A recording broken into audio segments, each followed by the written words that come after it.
തലസ്ഥാനത്ത് BJP ഒരു വമ്പൻ നീക്കമാണ് നടത്തിയത്. കോർപ്പറേഷൻ BJPയുടെ കയ്യിലെത്തി. അതും 1-2 സീറ്റിലല്ല, 50ഓളം സീറ്റുകൾ നേടിയിട്ടാണ് BJP ഇത്തവണ അധികാരത്തിൽ എത്തിയത്, കോർപ്പറേഷൻ അധികാരത്തിൽ പിടിച്ചത്.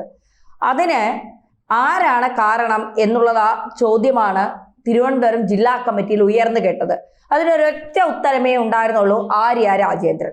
ആര്യ രാജേന്ദ്രന്റെ അഹങ്കാരവും ധാർഷ്ട്യവും നിറഞ്ഞ മറുപടികളും ആര്യ രാജേന്ദ്രന്റെ കെടുകാര്യസ്ഥതയും അഴിമതിയും ഒക്കെയാണ് VK പ്രശാന്ത് ഉൾപ്പെടെയുള്ളവർ ആര്യ രാജേന്ദ്രനെതിരെ വാളെടുത്തു എന്നാണ് കേൾക്കുന്നത്.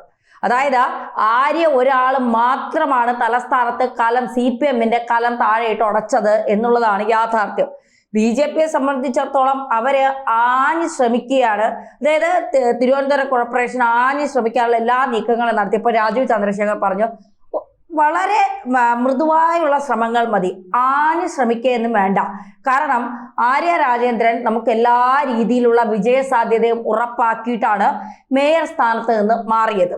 അതുകൊണ്ട് ഈസി ആയിട്ട് BJPക്ക്, കാരണം UDFനെ കൊണ്ടുവരാൻ തലസ്ഥാനത്തെ ജനങ്ങൾക്ക് താല്പര്യമില്ല. ഭരിച്ച് മുടിപ്പിച്ചതല്ലാതെ തലസ്ഥാനത്ത് UDFനെ കൊണ്ട് ഒരു നേട്ടവും ഉണ്ടായിട്ടില്ല എന്ന് കേരള തലസ്ഥാനത്തെ ജനങ്ങൾക്ക് നന്നായിട്ടറിയാം. LDFനെ കൊണ്ടും ഒരു ഉപയോഗവും ഉണ്ടായിട്ടില്ല എന്ന് അവർക്ക് നന്നായിട്ടറിയാം.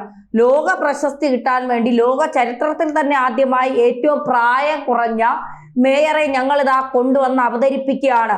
ഞങ്ങൾ സ്ത്രീകൾക്ക് എല്ലാവിധ വാതിലുകളും തുറന്നു കൊടുക്കുകയാണ്.